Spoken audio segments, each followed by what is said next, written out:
Greetings, friends, and welcome to the woods.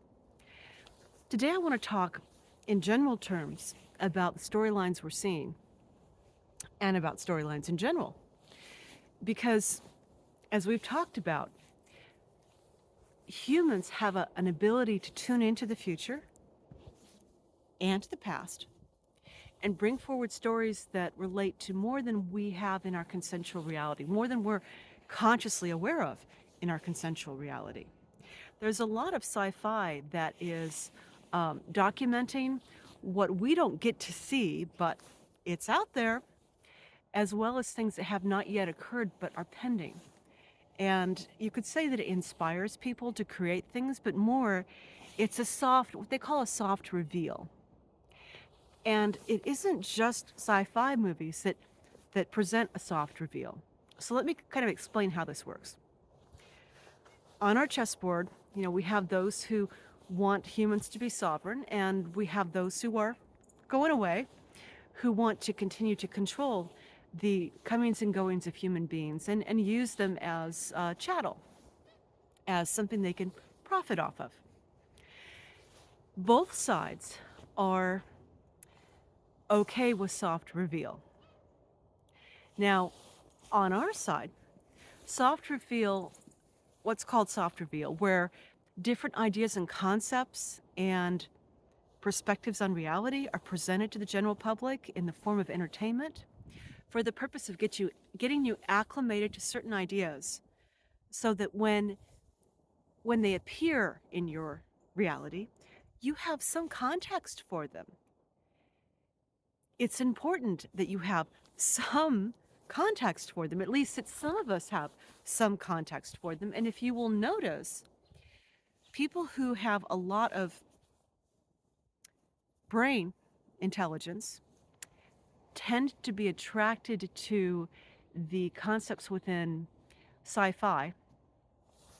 It engages their brain, it gets them excited, it shows them something different, something more that they can start to look at and figure out. And I wonder how that would work if it was here now. And I wonder what I would do if I had that technology and if I could traverse space and if I met an alien like that.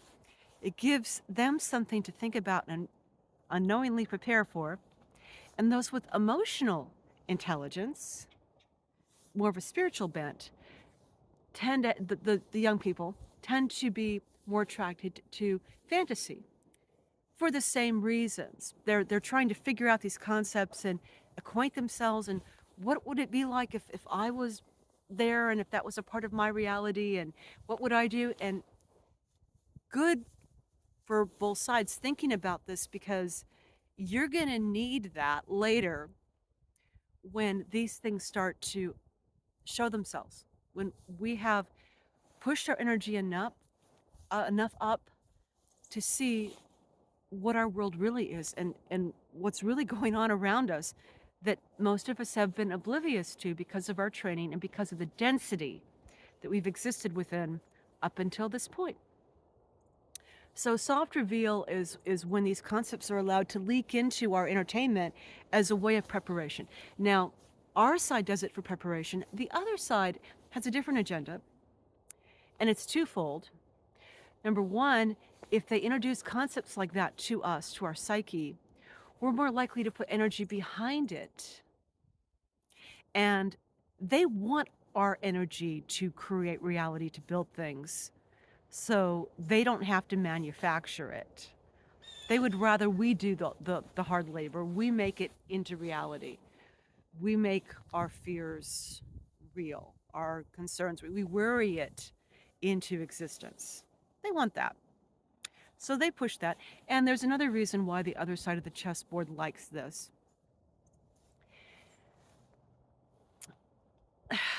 Let, let me give you an example. There's a very well-known medical intuitive, and she's teaching classes, and she gets impatient. She has very much bought into the system of control that we have all been a part of, and she's comfortable with it, and she's tried to tailor her spirituality to match the concepts of it, the ideas of it, the system of it, the rituals of it. So when she had somebody thrown into her midst, somebody in her classes that didn't quite vibe with that. She was a bit hostile. She talks about somebody who took one of her classes, and as his spiritual awakening was moving forward, he began to remember some amazing things that was within his generational past, within his past lives.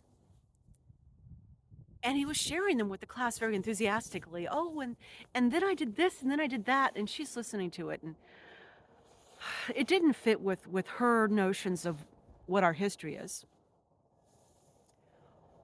Our real history is amazing, and we're all going to be shocked. Just so you know. So she's hearing this, and it was probably true. And she's getting more and more irritated, and finally she interrupts him. Didn't I watch that in a movie that I saw last night? Yeah, I'm sure that whole plot that you just, yeah, that was in a movie I just saw. Implying that he was making everything up, or that he had seen this movie and it had stuck in his head subconsciously. And so it was fueling this fantasy that he had of what his past lives were. And she shut it all down. Immediately, everybody is looking at him like, intention seeker, or aren't you a fool? You thought that was real. Just dismiss it. They like to keep us doubting about our intuitive processes. They like to disempower us. Yes, there are people who make up stories. There are people who get confused and they make false suppositions. They get something and then their imagination adds to it, and okay, so yeah, that can happen.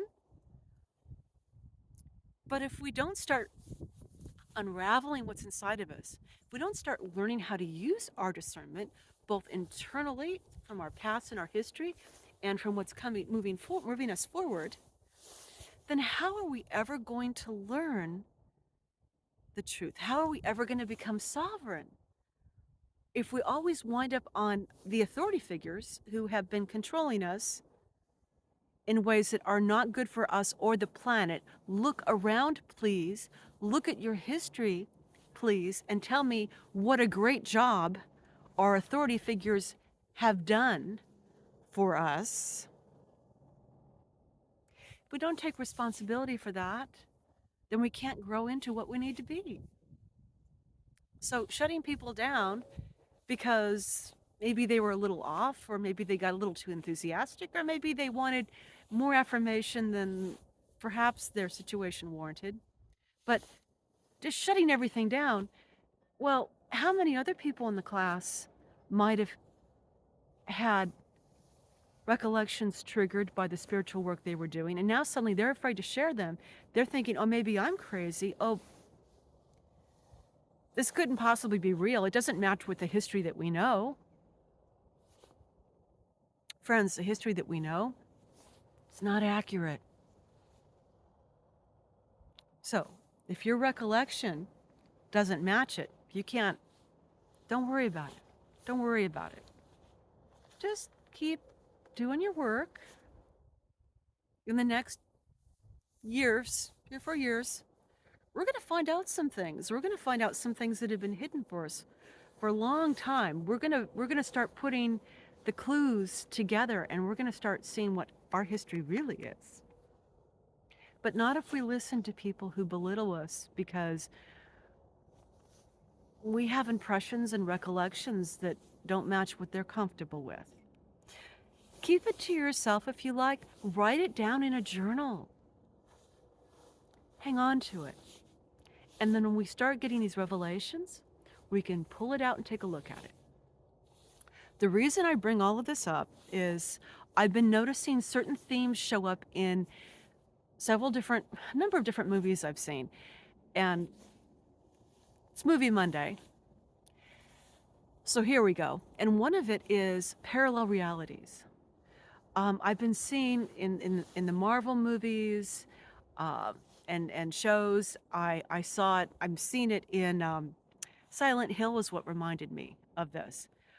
This thing about parallel realities and how you, your attitude, your thoughts can move you into different dimensional realities, some that are really lovely and some that are really hellish, depending on, are you, if you're feeling guilty about something, if you're angry with yourself, if you hate yourself, if you're horrified, you're moving your energy down into these hell regions populated by other people who are holding that same feeling. Whereas if when you're happy with yourself and when you're in the zone, moving your energy up to these paradisical regions, getting the idea in our heads that there is a way that everything around you can exist on a different dimensional reality. You could be in the same cafe, moving your energy down, and it's ugly, it's horrible, it's just the people around you are hostile, and it's dirty and it's broken, and then you move your energy up, up, up, up. You just get a more of a neutral zone and up to a paradisical, and you're looking around, everything's clean and bright, and the people are happy and friendly. It's teaching us about how that works. One thing that did throw me about that storyline, um, when I'm looking at it through the lens of creation, what does this mean? Why is this story going in this direction? What are we supposed to get out of it? What is it teaching us on a energies on a spiritual level? One of the things that threw me about that one is every once in a while I'd hit okay, so why is that in this movie? Why is that in this movie? And for the first time I got the answer, because it's in the game, because it's a video game, because I didn't realize when I walked into it, it was based on a video game. That tells you how out of the popular culture I am, at least the cyber culture in popular entertainment. But I didn't realize until later. And I kept getting, well, we had to put it in. It's the game. We had to put it in. It's the game. First time I'd ever encountered that an element was included not because of any inspiration or because of any astrological configuration at the time that it was created or the time the script was written. That wasn't any particular life wave or humans going a certain way. I got that we wanted to we wanted to include it. It was in the game. It's in the game. So if I wanted to understand why that character or element, I would have to go back and go through the game and look at it through the spiritual lens and analyze it that way. And I don't have time for that. But that was an interesting concept that some things that are created, when you layer creations, when you have the pure creation, then you can get the pure source code energy of what went into the storyline.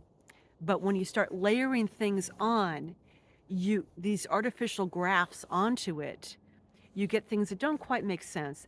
You see that in individual dreams as well as these collective dreams. You see that every once in a while something erroneous will show up in your dreams because your mind has to process it through. That energy was present, but it isn't particularly relating to what needs to be said or needs to be realized on an energy level for you. So that was interesting. Again, multidimensional realities is something that they've introduced to us, and how we can adjust those also being introduced, not just with this movie, but with others. Another movie that I saw, kids movie, family movie, more family than kids, I think. A little sophisticated for the little ones. Zootopia. Interesting theme in that one. Interesting theme about artificial history, about how the history of the characters wasn't what they thought it was. Very powerful factions and very powerful family had created the reality as this is your history, and it wasn't true. And so the theme of it was uncovering what the real history was and having to literally uncover the truth of who founded their living, their world, their reality, who's really responsible for it, who really created the technology, and why did the technology get buried, and why isn't it attributed to those who really did create it, and the parallels to what's about to be uncovered now and what is being uncovered by some of us who are way over on the fringe. We're hearing about it. The parallels are interesting.